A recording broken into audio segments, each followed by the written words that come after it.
Ang always natin kailangan gawin, tingnan natin sa umaga pa lang yung mga nangyari through market. So, paano natin malalaman yung mga ganyang bagay? Unang-una, tingnan nyo muna yung economic calendar. We can actually use the economic calendar to actually know the events for today. So, for that, tingnan natin yung economic calendar. Meron tayo economic calendar sa FX Book, sa investing.com, sa Forex Factory, saka sa FX Trip. Ang dami natin economic calendar, guys. So, punta tayo sa economic calendar. Sino yung sumalo? Hello po, Miss Gwen. Good morning. Yes, Miss Gwen. Coach. Good morning po. So, tayo sa economic calendar natin. Sorry. Investing tayo. Economic calendar, yan. Economic calendar right here. Hanapin natin yung mga events today. So, today, ang usually na inaabangan natin, medium to high impact lang usually. So, meron tayong event mamaya for GBP at 4 PM. Meron tayong event later on at 5 PM for Euro. So, yan yung mga si Governor Bailey magsasalita, depende sa anong lagay ng kanilang bansa ngayon. Export at 8:30, import price at 8:30. Alright? So, Michigan, 1-year inflation expectation. Medyo hindi naman to ganun ka-importante, pero pwede nyo rin tingnan.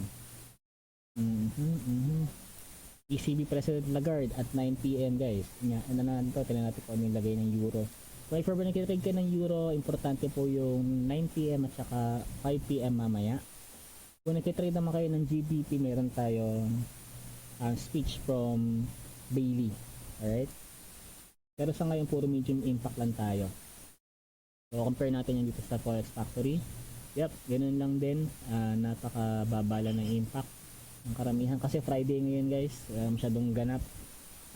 Sa trading kasi, ang pinaka walang mga ganap na araw, Monday at saka Friday. Kaya iniiwasan mag-trade ng mga traders yun, to be honest. Iniiwasan nila yung araw na yun. Kasi usually dyan gumagalaw ang bangko, dyan mag-liquidate. Yan. Wala masyadong event. Okay. Patag ang market pag ganong araw. So ngayon, patag na yung Friday. Wala masyadong galaw. Wala masyadong ganap. Okay, so yun lang. So kukunin ko to. Punta tayo dito sa ano. Kunin natin yung ni Coach FJ, fundamental analysis. Ako, ang trabaho ko lang talaga dito is maging fundamental analyst. So, meron sila Coach SJ na ganitong ginagawa. Pinakopy ko lang naman to. Digit ko yung format ito mamaya sa inyo, tapos kayahin nyo nila kung paano siya ginagawa, ha? So that meron kayong reference. Kinokopya ko na lang to para iisa lang yung ano namin. Para iisa lang yung aming galaw. Para hindi nagbabago yung format. Good morning po, Coach Jim.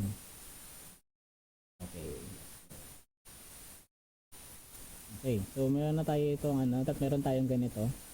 So, dinidiscuss dito yung pinaka-event, yung bullish and bearish factors, yung ratio ng bullishness at saka bearishness, neutral factors, at saka yung other important statements, saka yung fundamentals natin. So, isa-isahin natin yan. So, unang-unang ginagawa ko, kinukuha muna namin yung events for today. Bigay ko sa inyo ito mamaya para meron kayong reference. So, i-screenshot ko na ito lahat. Ito yung London session. Sabi ni Coach CJ kagabi, mag-London session daw sila. Kasi Friday ngayon. So, maraming events sa London. Tanggalin ko na ito, patalan natin yun. Yeah. Alright, so this is the events for today. Pwede nyo yung erasure kung gusto nyo erasure, pero para sa akin kasi neutral pa to lahat. At the same time, puro speech lang ang mangyayari. speech, tapos export, import, mga medium impact lang naman yan. Michigan, single states lang naman to. Walang masyadong ganap, pero pwede maka-affect sa CPI. Next CPI pala. Next month CPI. Next, gold status, Fed official to dovish policy tone. Yep, yan pa rin yun. Alright, so ngayon hanap na tayo ng kaniyang bullish and bearish factors. Paano tayo naghahanap ng balita? Since alam na natin yung mangyayari mamaya, ang hanapin natin ngayon is yung bullish and bearish factors niya. So tayo naghahanap ng news. Hahanap tayo ng news sa pinakamalapit na source, which is yung trading view. Alright, trading view. So So anong asset na tina-trade natin? Pwede tayo mag-trade ng GBP, Euro or Gold. Pero para sa example na to, Gold ang gagamitin natin. So USD. Kasi ito pinakamabilis eh. Lunch. Saka madali siyang i-correlate sa chart. At saka i-advise kung maghahanap kayo ng asset, dapat sa yung broker lang din para kung ano yung balita na na-risk ng broker nyo, tapos meron din kayo same na information. Hintayin lang natin mag-load. Ay, nagbabagal internet ko. Bagal ba internet ko?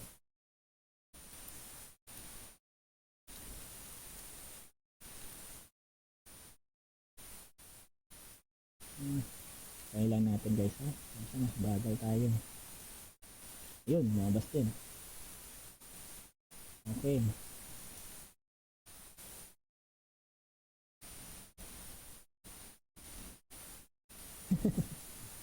Ang kulit na analysis. Alright, here we go. So, since 8 ka pang gamit kong broker for now, dito ako hinahanap yung news. So, yung news ko ito. So, nakikita natin yan dito kung kailan siya nilabas. Dito sa thunder or lightning icon. Ito yung mga fundamentals regarding sa asset na tinatrade nyo. So dito, latest news 1 hour ago, 2 hours ago, and then 6 hours ago. So in order to open this up, you can actually click this one by one or dito nyo lang yung mouse sa gitna. 1, 2, 3. Meron na kayo sa taas. Alright. Good morning po, Sir Mark. Coach Mark. Yan. Good morning. Alright, so basa na tayo ng news. So, hahanap na tayo ng bullish factors. Paano tayo hahanapin yung bullish factors? Magsimula tayo sa ating tinitrade na asset. So, gold. Okay, so next. Gold trades below 2-week highs as US inflation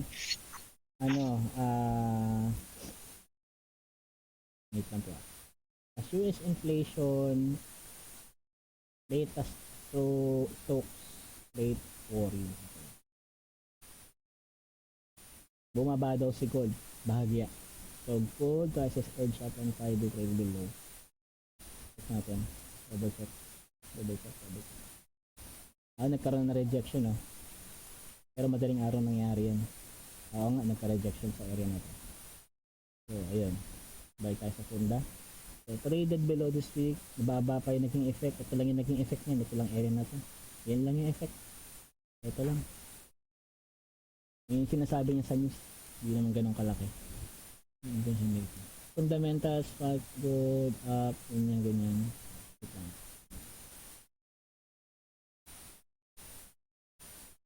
Uy, teka lang, may nakita ako.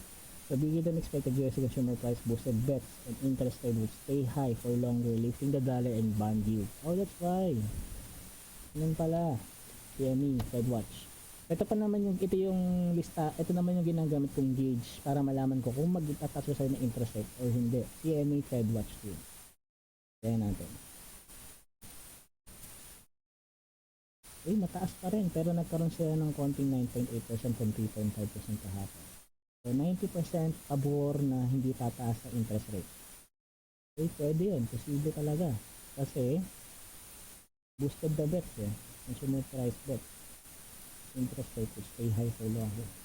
Pero dovish pa rin ang Fed. Tandaan natin yan. Bullish ba siya? Hindi siya bullish talaga. Nagkaroon siya ng konting Actually, ang kanyang lalagyan natin siya dito.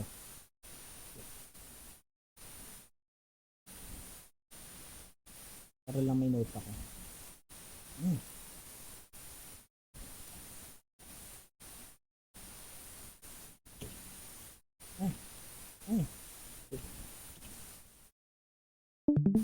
CPI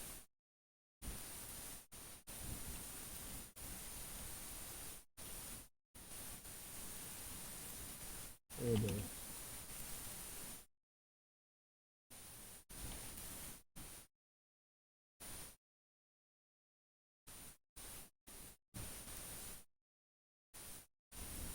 Okay, so lilistan nyo lagi yung mga nakikita nyo guys ha. Nakita ko lang siya. Pero medyo nais lang yun sa akin pero in-note ko na lang yan. Next, spot gold price touching level. Gold still struck on 2% rise this week. Most teams in mid-March cases between Israel and Palestine and ayun pa rin. Ititignan natin siya dito, ang bullish factor pa rin, safe haven demand pa rin siya, so hindi ako magdadagdag, ganun pa rin. Okay, gold in a safe haven investment during the economic uncertainty, but as it yields no interest, it tends to lose its attraction, interest rate rise. Yan, isa sa mga reason.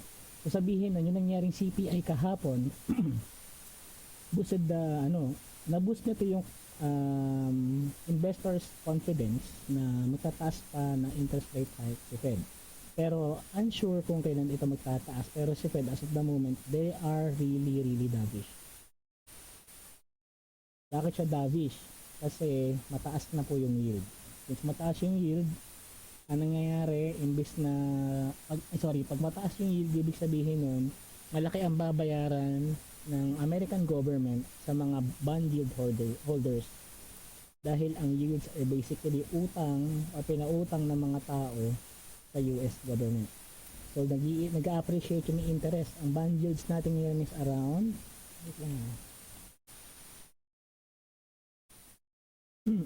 4.6%. Konti na lang 5% na. Pag naumabot yan dito, sigurado babagsak yan. Feel ko lang. Kasi magbabayad yung government na malaki pag dito napunta yan. Part na to. Sorry. Alright. So mamaya, babalik natin yung US 10Y. Pero tingnan ko lang yan as a reference. Okay. Gold safe haven uncertainty, yes, oo. Pero nawawala appeal ng gold minsan. Alright. US Treasury rose in dollar strengthened while global market fell. Thursday showed consumer price increase. Okay. Right tayo dito. Strong pa rin. Expectation. Hindi na kailangan pala tong 6 kasi yung number 1 meron na. Yan. Number 1 natin meron pa rin tayong ganyan factor. Minsan, check ko na lang yung fundamentals para malaman ko kung kailangan ko pang baguhin to o hindi. Pero sa ngayon, hindi pa kailangan baguhin kasi since relevant pa rin yung news. US Treasury rose, dollar strengthen, yep, trader strong chance of US dollars will go end up delivering other interest rate hike this year. Isa pang interest rate hike daw. And keep the rates higher for longer next year. Totoo to. Kasi pasok pa rin siya dito. At dito sa 2. At saka sa 2. So hindi ko pa rin kailangan palitan yan. Sabihin relevant pa rin yung tatlong bagay na yan. Next. Fed, Boston, Susan Collins said latest inflation data underscores uneven progress towards restoring price stability, reiterating her view in the central bank might have to raise further rates. O yan ah. Meron tayong hawkish na comment. So, anong gagawin natin dyan? Ako nililista ko yan madalas kung sino yung hawkish. Meron tayo sa box. Meron akong listahan ng hawkish at saka bullish. Hawkish at saka dovish na dovish na teka lang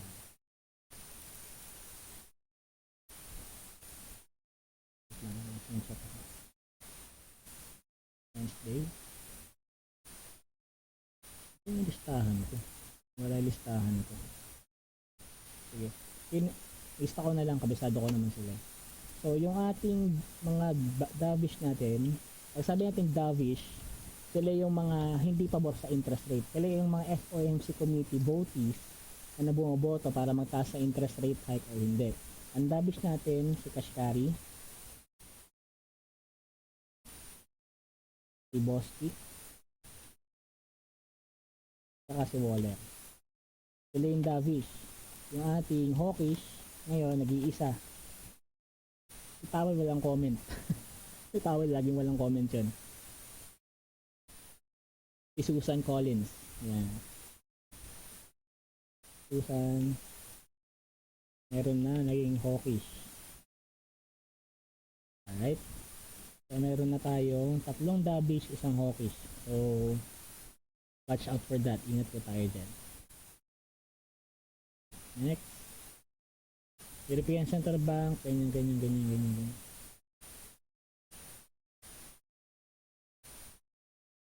Meron din pang effect. Pag lumakas ng European Central Bank, ano mangyayari? Nababa si dollar. So, yan. Right. So, yan guys. Yun yung mga nakikita kong funda for the moment, as of the moment. May tanong po ba tayo? Hindi po ba tayo naguguluhan? Hindi naman po ba? Bago tayo lumipat sa news, may iba pa? Malinaw po ba?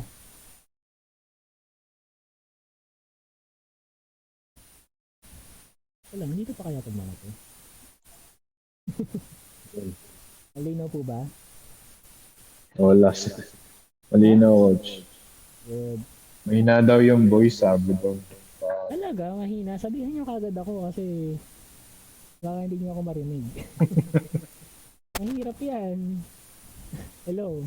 Ano, okay na ba? Yan, okay na. Baka nahinaan kayo sa boses ko, sayang yung information guys. Kasi May bayad yan.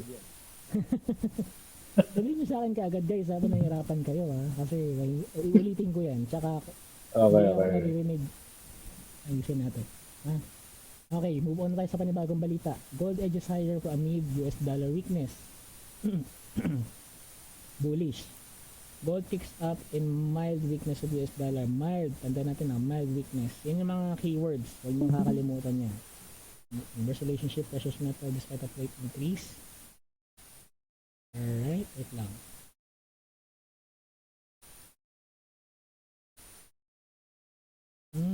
US Central Bank will raise rates further year-end, says Edward Moya, Senior Analyst Wanda. Yan. Wala daw masyadong effect yung nangyaring CPI kagabi. Which is true naman kasi napaka-neutral lang CPI. Although good job siya para sa Fed, hindi pa rin siya good job talaga. Totally. Kasi ang gusto ng Fed is mababa sa 3.7. At least stress, matutuwa sila. Pero 3.7 hindi pa rin sila matutuwa. Pero hindi siya tumaas, which is good thing para sa kanila. So hindi sila magkataas ng interest rate, which is good for gold. Okay? September inflation print. Kukunin ko tong information na to kasi galing to kay Edward Moya, isa sa mga leading analyst ng Wanda to. So kunin ko yan, ilalagay ko yan dito sa baba. 6. Diba? Ganyan lang ako magat ng Wanda. Thank you lang. Next. Inflation discipline. For disinflation is cooling and expectation are suffering US economy maintain this inflation process. Ibig sabihin nun, nasa-felt na nila yung pagbaba ng pagtaas pala ng interest rate. Alright? Okay, wala tayong yields yan. Okay. US stocks end red as week 30. Morning po. Medyo mahina po yung voice baka saan nyo, sa mic yun or ano. Oh, okay. Check nga. Yan. Good. Good to know. Thank you, coach. Ay, sorry. Napalakas. Ito napalakas, sorry. Wait. Yan. Try ko lang to Ayusin natin.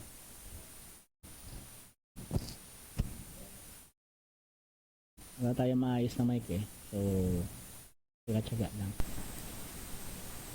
Ito guys, rinig na ba ako? Maayos? Okay na po ba? Hello po. Yes. O rinig ng maayos malakas. Yan, rinig na po. Sige po. Sabihan nyo ako agad guys kasi sayang. Alright, let's go. Next, balita. Okay, US stocks ended red as week 30-year treasury auction yields higher. Okay, bakit ganito nangyari sa stocks? Unang-una, magre-release na ngayon ng stock. Magre-release ngayon ng mga companies ng third quarterly earnings nila this October. Pangalawa, yung interest rate na binabayaran sa 30-year or 30-year treasury yield auction ay tumaas. Ibig sabihin nun, yung mga investors wala sila sa stock. Ibig sabihin nun, they are on risk of asset. Tandaan natin yung treasury yields or yung bond yields is a safe investment para sa mga investors. So kung ako investor ako, at gusto ko safe ang pera ko habang lumalago, I will put it somewhere safe. At yun yung function ng US 10Y, US 30Y, at saka US 2Y or bonds. Okay? So kaya karamihan ng investors natin nasa na ganung lugar. Ngayon, anong effect kay gold? Ang effect nun kay gold, wala. Nangyayari, lagwak si gold. Kasi nga, si gold, safe haven siya, yes, pero hindi siya nagbibigay ng interest. Yun naman yun. So, hindi nag-appreciate yung value ni gold, pero hindi ka kumikita kay gold nang hindi mo siya tinatanggal sa market or hindi mo nakukuha yung gain mo. Etong mga bonds, habang hawak mo sila, nagbabayad yung US ng interest sa'yo. Okay? So, kumikita ka habang nag-hold ka. Sa gold, hindi ka kumikita habang naka-hold ka. Kikita ka lang kay gold pag na-out mo na siya. Okay? So, ganun po siya. Kaya karamihan ng mga investors nandun sila sa bonds. Okay? So, dito po tayo. Next. Kaya yung pala din yung reason bakit naka-low ang stocks ngayon. Kaya mababa ang stocks natin sa US. Okay? Good. It's not a good sign for gold din pag if ever mataas ang stocks ng US. Why? Kasi ang mga investors wala sila sa gold. Ayaw nila ng gold. Sabihin ng gusto nila sa mga high risk asset. Ang stocks po kasi ay maganda po talaga yung i-hold. Kasi may dividends yan. Kasi ang taas ng returns compared kay gold. So, pag attractive yung stocks, mahina kay gold. Okay? Pag attractive si US 10Y or yung 10-year yield, hindi attractive kay stocks at saka hindi attractive kay gold. Pero attractive kay US dollar. Alright? So, ganun po yun. Okay, mapunta natin mamaya. Has been sensitive. Ayan, stock investors has been sensitive move in tinan nyo, diba? Sabihin nyo mga stock investors na sa bond market sila ngayon. Concerning that higher yields will hurt consumer lending, housing demands, and interest rate sensitive parts of the economy. Oo. Actually, na ano rin pala ng mga investors na baka naman kasi maging mas mahirap to yung para sa US yung gagawin nilang pagpataas ng bonds. Medyo komplikado tong bagay ito kaya hindi ko ito i-discuss further. So, I will not discuss that kasi wala naman masyadong effect yan. Yung tayo sa importante lang. When it comes to bank, if it pick off earnings, season, factors, financial result rate. So, US consumer inflation data on Thursday maintain expectation that will, yan. Ayan, manibago na naman yan. Consumer inflation earlier on Thursday maintain expectation that the Fed will keep rates unchanged. Tama po tayo. Sabi ko po kanina, good job na po ang magkaroon ng mababang interest rate magkaroon ng CPI na hindi umakyat kasya sa CPI na umakyat. Mas gusto po ng Fed yun na bumaba ang CPI or at least nandun lang sila sa level na 3.7. Ibig sabihin nun, hindi magtataas or mababa ang chance na magtaas ng interest rate si Fed this year or meron na lang isang 1 interest rate na natitira. So, tama itong CME natin. Tama yung ating FedWatch tool. So, which means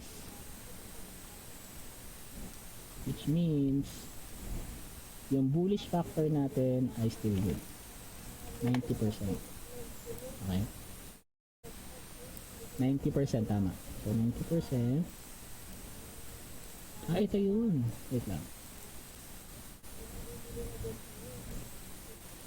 Ito pala yung listahan ko. Ayan, Hawkish bias. Lagay natin yan dito. Si Susan Collins. Ayan. Okay na pala Meron pala ako ng listahan dito. So, ito yung lang baguhin ko. Wait lang, ayusin ko lang saglit yung data ko kasi masyado marami.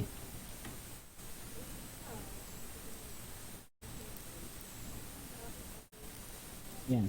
Okay. Ito yung lang tatrabahuhin ko. Ayaw kong trabahuhin ko. Mas latest pa to. Yan. Kasi may listahan tayo ng mga dovish at meron tayong listahan ng hawkish. Next.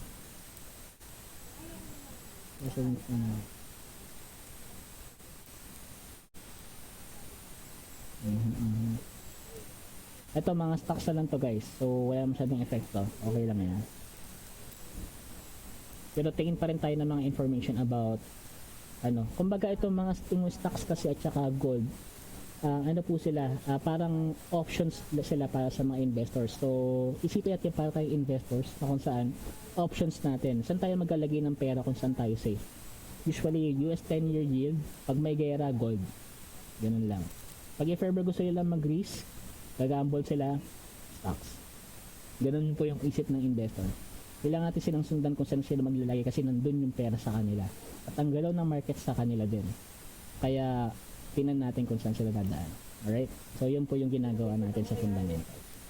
Alright. So, sa ngayon, wala tayong masyadong it's safe to say na same pa rin yung ating fundamental bullish factors natin. Same pa rin. Same. May mga dovish tayo. Same.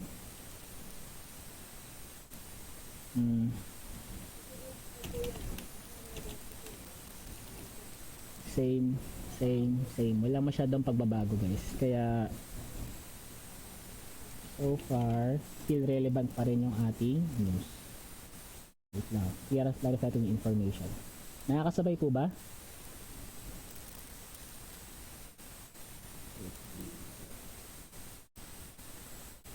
Ganun. Yes, coach. Alright.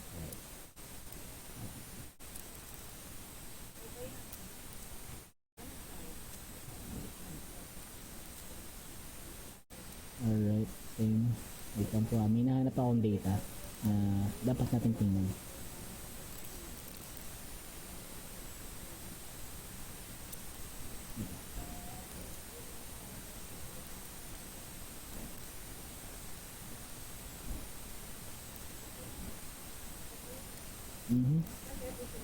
Nagdagdag ba ako? Wala pa rin. Saan ba kalim pa? CPI. Wala, ayun lang. So far wala nagbago sa ating bullish and saka bearish factor. Same pa rin. Ating bullish and bearish factors. Meron tayong 3. Meron tayong 5, 4. Wait.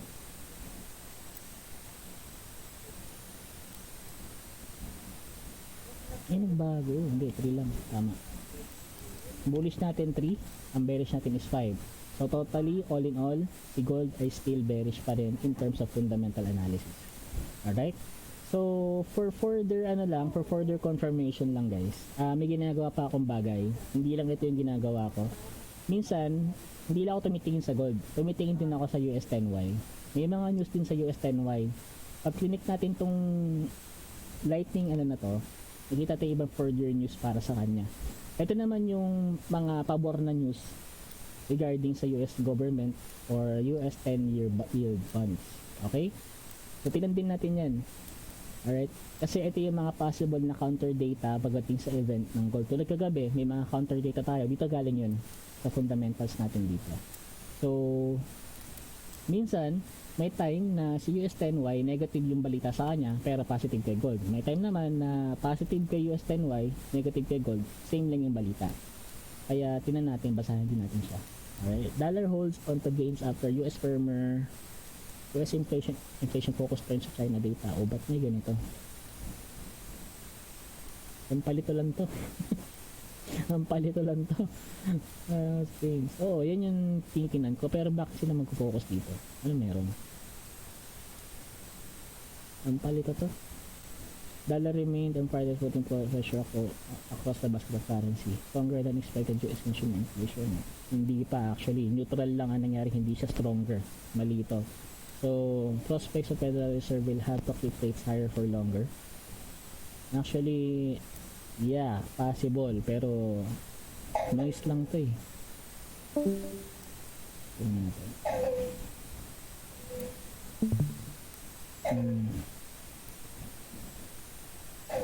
Tama ba?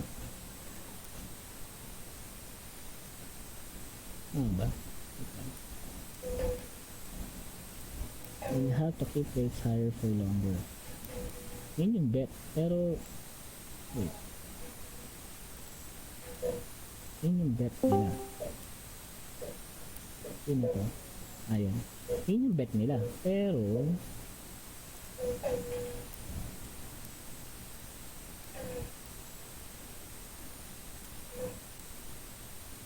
wait. Yun yung bet. bet. You need bet. You need higher for longer. Hindi ko alam kung sino paniniwalaan ko ngayon. Wait lang, nalito ako dun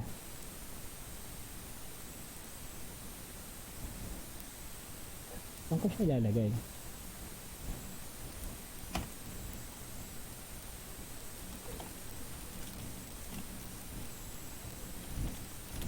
Left.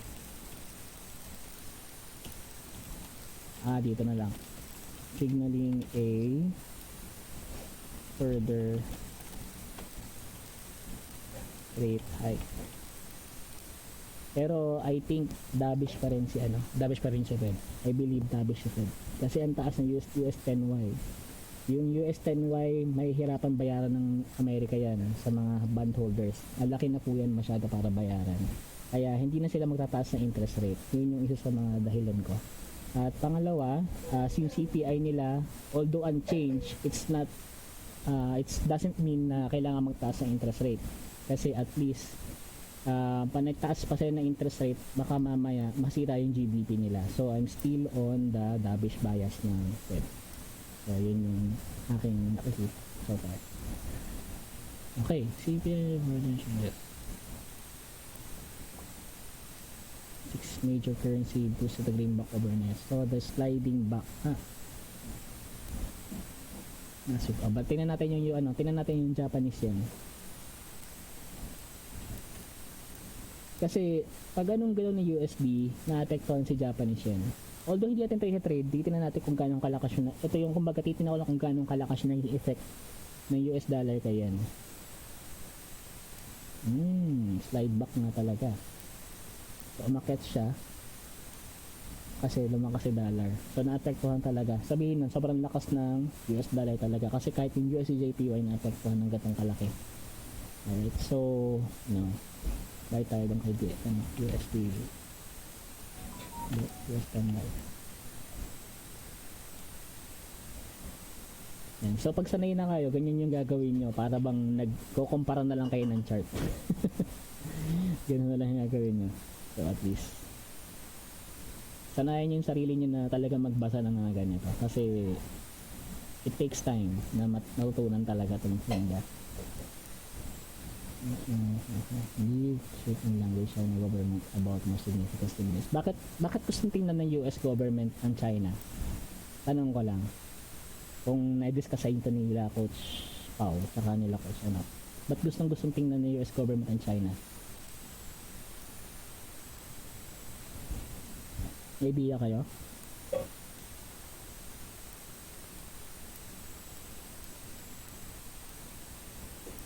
Alright, so kung wala po tayong idea, ganito po kasi yan. Bakit itinan ni US yung China government? Unang-una, second largest economy in China. Pangalawa, they are the second largest consumer of gold. Bakit? Dahil electronics driven sila. They are GDP driven.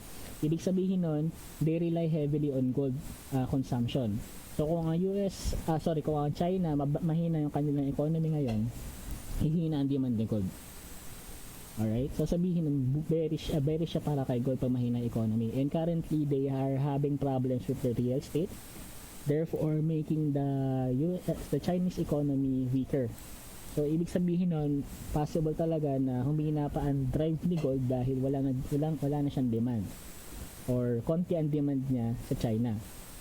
Alright, so pag ganyan, possible na negative to kay gold pag continuously naging mahina ang China against US dollar. So keep that in mind palagi guys na malakas po mag-consume ng gold si China. That is why isa sa titinan ng US government at the same time dapat titinan din po natin ito. Alright, so titinan yung balita sa China later on.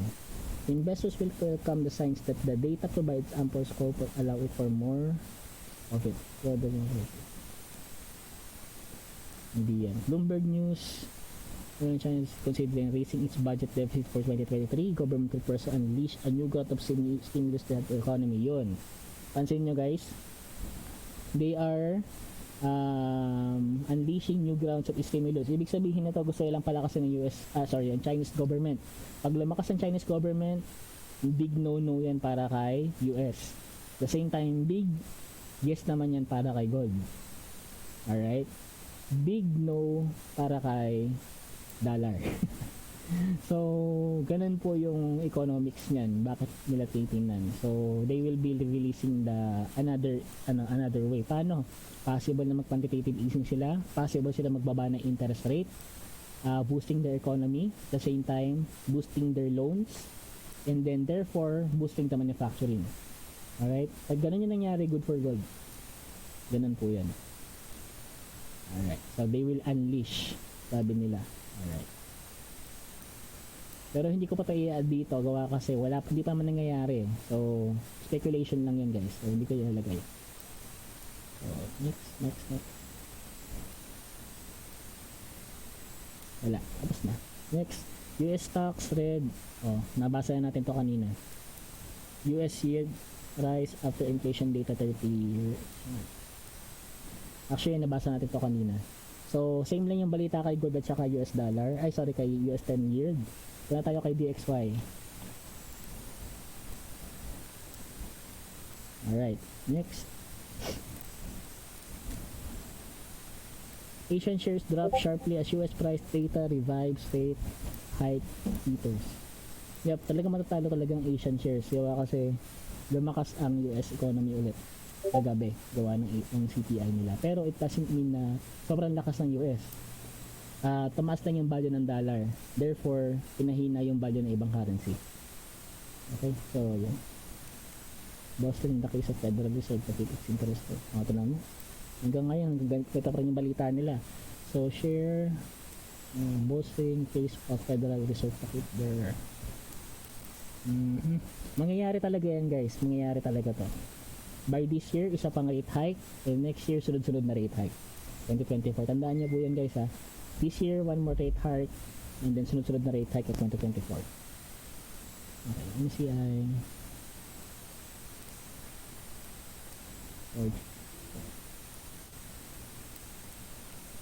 Chinese blue chip. Sabihin nito, yan. Ito yung isa sa mga major clues. Yung kanilang blue chip stock index is mababa pa rin. So, basically, hindi pa rin talaga good ang economy ng China. In contrast, Nikkei mababa din. So malakas talaga US dollar ngayon. Increasing US consumer price September marketplace surprise surge of rental costs and traders house see stronger chance for Fed delivering another rate hike this year. Diba? Panibago rate hike ulit. Pero one more na lang this year. Kino-confirm nila yung balita na nasa isip ko. So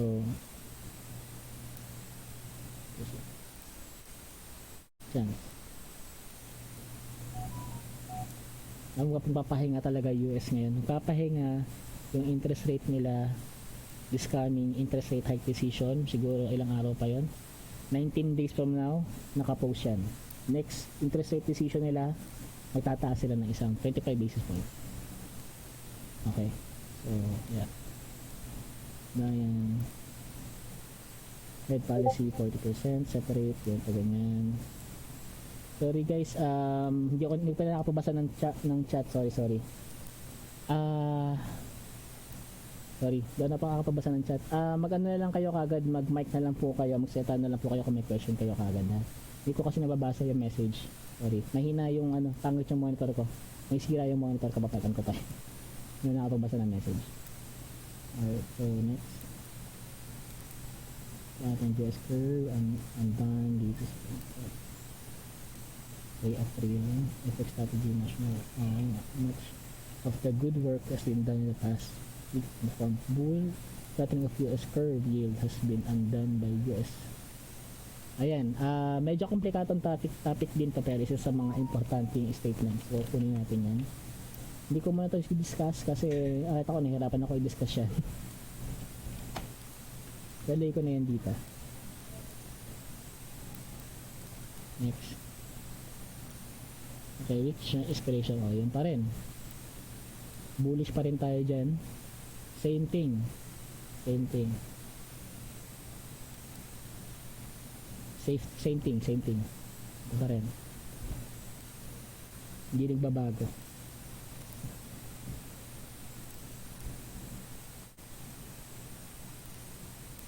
Ayan, October 19 guys, merong daw speech si Jerome Powell.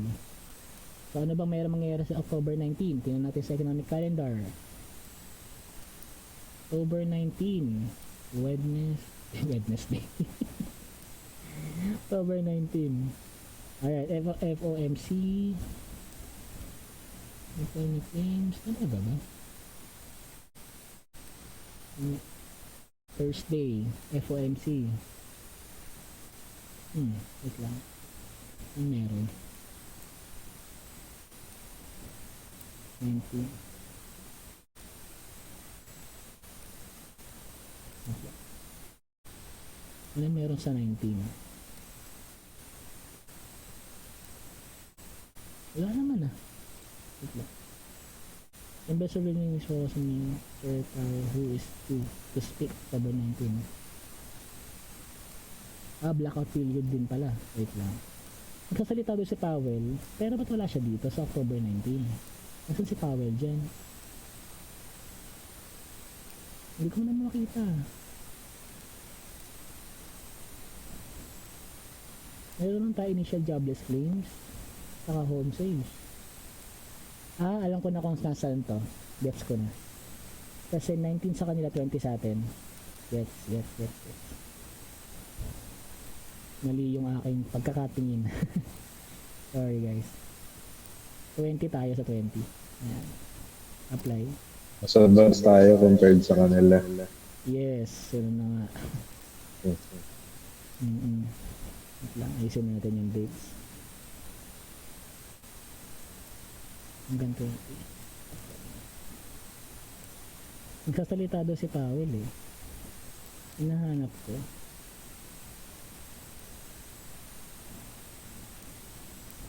Talaga. Hindi siya makita. Wait lang. 19. October. Ay pala. Oo, tama. Hindi kita dito sa investing.com guys. Hindi siya kita dito. Pero kita dito guys. Yan o. Kitang kita. At saka high impact guys. So pati mga nalaman yung mga details niyan guys. Meron akong ginagamit sa Forex Factory na kung saan yung mga comments andito guys.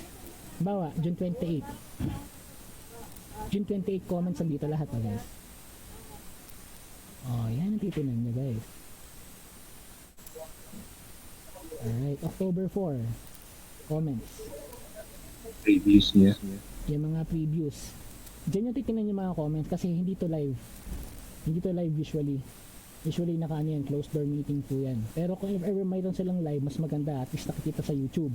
Pero dito kasi, pag hindi nyo siya nakikita sa YouTube, hindi siya binabroadcast, dito nyo makikita yan. Kasi may mga journalist dun sa loob ng room na yon na kung saan nililista yung sinasabi ni Powell. Alright? So, ganun po yun. Tama-tama lang. Pag tinik natin yan, nga wala. Ay tama. Ayun nga, tama yan. So ulitin na natin yan. May mga details yan dyan. September 28 last year. Ayun no. Okay. Pag tinik nyo to, lalabas yung kanyang comments. Kasi ito pa yung tweet before, di ba? So malalaman nyo kagad kung ano yung sinasabi ni Powell, kung hawkish ba siya or dovish. Okay, ganyan po yung tumingin ng ganyan. Kahit tulugan nyo yan, basta lumabas to, okay na yan. Walang problema. Sa Forex Factory lang yan. Minsan sa investing hindi lumalabas, pero at least Forex Factory, alam nyo lumalabas siya. So October 19, meron speech sa Powell. So sa atin, October 20 na yun. Kung gusto nyo abangan, pwede nyo abangan. Kung hindi nyo kaya abangan, tulugan nyo na lang, basahin nyo na lang bukas. So, yun lang. Risk of mood. Okay. Diba? Risk of mood prevailed on currency market. Pag risk of mood, sabihin nang wala nagtitrade ng currency. At the same time, bumababa si currency. O kaya ganun. Dollar holding on the overnight gains. Currencies, the holding on. So, kung sisilipin natin yung Euro USD, or kahit anong major currency pairs, ayun bumagsak. Kasi ang sabi dito, Ang sabi dito, risk of mood prevailed in currency market with a dollar holding on overnight gains. Ibig sabihin yung DXY, malakas siya, sobrang lakas niya, na pull down niya yung Euro USD. Kaya ito yung GBP USD. So pala nakapag-sell kayo dyan, no? Same din. Actually, nakasell pala ako dito. Same. Alright? Same. USD JPY. Akyat naman sa USD JPY. Tinan mo. Diba? Akyat sa USD JPY. Ibig sabihin nun, nag-risk off yung mga investors sa ibang currency, napunta silang lahat sa dollar after ilabas yung CPI report kahapon. Yan ha. Keep that in mind. Kaya karamihan ng mga traders natin, hindi sila nagte-trade sa event kasi delikado talaga. Lalo na pa nakabay kayo sa ibang currency, biglang lumakas si US dollar, tapos tayo dyan. So, yan. Nope. Okay na. Basa na natin yan. Stocks and nabasa na natin yan. So basically tapos na yung funda natin for today. So wala nagbago sa bullish natin, wala nagbago sa bearish natin, tapos yung funda. So same pa rin. Ang nagbago lang is yung FedWatch 2, 92.4%. Nagbago na siya, umakyat na siya. Bearish factors natin, same pa rin, pero meron tayong bagong hawkish na FOMC member which is si Susan Collins. So nagdagdagan natin siya dyan. Oil prices mawawala na to kasi actually ang ginawa ng Saudi Arabia, nag-ease off sila ng cuts nila. So possible na bumaba na po ang oil. Next, ratio 3.5, 3:5, 3 bullish, 5 bearish. Pero hindi ibig sabihin na mataas yung bearish factor is bearish talaga totally si gold. Possible kasi na magkaroon pa ng further escalation ng geopolitical tension. Pwede po tayo magka-problema sa inflation data ng US. So abangan lang po natin. Okay, hindi pa laging pag lamang sa bearish bearish na kagad yung market. Pero technical wise, in higher time frame bearish po talaga si gold. Pero possible magbago po 'yan. Probability lang po 'yan. So meron na tayong funda natin, meron na tayong bearish at saka bullish factors, may nadagdag na konti ito. At saka ito lang nadagdag sa ating factors. Ano pa ba? Ito, nadagdag din to. Dagdag yan. At nadagdag ito. Dalawa. Okay? So, yun lang po yung ating fundamentals. Now, how can we apply this in our technical analysis? Balik tayo sa gold. Ina-apply ko po yan dito. So, yung nangyari kahapon, CPI data, hindi nagbago, naging unchanged ang nangyari, bumagsak po ang gold. Now, dahil dyan yung nangyari, nagkaroon siya ng reaction, magsisell ba ako kagad? Hindi ako magsisell kagad dito. Since may level ako inaabangan, pwede ako mag-buy dito sa area na to. Kasi since overall, due to geopolitical crisis sa Israel, possible pa rin na bullish pa rin si gold. So, pwede ako maglagay ng long position dito. Hanggang dito lang sa area na to kung saan nag-touch yung CPI. Alright? So, unang correlation natin yan kagad. Pangalawa, pwede natin gawin kung aggressive ka talaga, kung day trader ka talaga, pwede mong gamitin yung retracement nito. Punta ka sa 15 minutes. I-check mo yung kanyang retracement kung hanggang saan.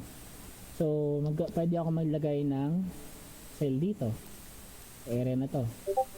Basta confirm nyo lang po maigi, tapos pwede kayong humabol dyan. Okay? Kasi retracement area po ito ng gold. So, pwede natin gamitin yan. So, at least alam natin yung fundamentals natin and yung mga possible natin trading plan. Pero, kung ako yan, dito ko magbabay. Sa area na to. Dito ko magbabay sa area na to. So, that, pag nag-wait ako dyan, alam ko yung tatakbuhan ng gold talaga. Tapos, confirm natin sa lower time frame. Ito ang target natin. Ito naman yung ating ST. Kasi geopolitically, meron pa rin crisis sa Israel. At the same time, humihina si dollar ng paunti-unti. Yung investors sa US 10Y, medyo nag-give up na sila. At the same time, meron ng disinflation sa US. So, possible na humina pa yung manufacturing, services, at the same time yung jobs nila. So, pag touch ng gold dito, possible po yung umakyat dito ulit. Okay? Technical wise, ganun po siya. Ganun ko siya kino-correlate. Tapos, kung titingnan natin, possible yan na retracement ng 50% sa Fibonacci natin. Sakto. Sakto siya. So, yep, oo nga. Possible nga siyang retracement talaga. Pero masyado pala siyang malalim. So, kailangan ilagay ko siya dito.